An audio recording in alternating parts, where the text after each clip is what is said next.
If you're in the car, don't take that call. If the nation's transport ministers have their way, drivers may soon have no choice.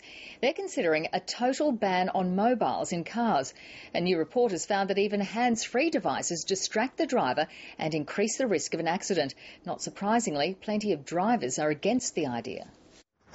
Handheld or hands-free, it doesn't matter. According to a new report, both are just as distracting while driving. Hello?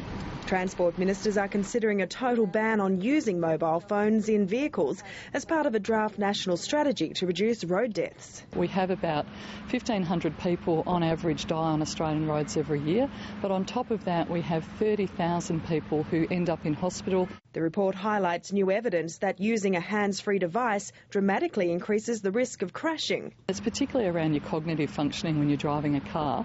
If you're having a conversation with a person that actually does require you to think a bit. But just how distracting using hands-free is up for argument. It's the same as talking to your passenger.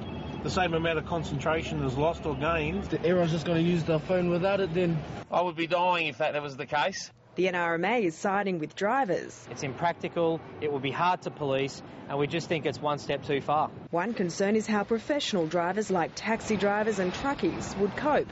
But momentum for a ban is growing. I must say I have for some time now had growing concerns about the extent to which mobile phones are a distraction in cars. Police say drivers who ignore current laws are a menace. They need to be concentrating on other motorists using the roads. They need to be concentrating on their own speed and what's occurring within their own driving habits. If the idea connects with enough people, it would be introduced on a voluntary basis first. It would then be up to individual states and territories to decide if it becomes law. Kylie, Simmonds, ABC News.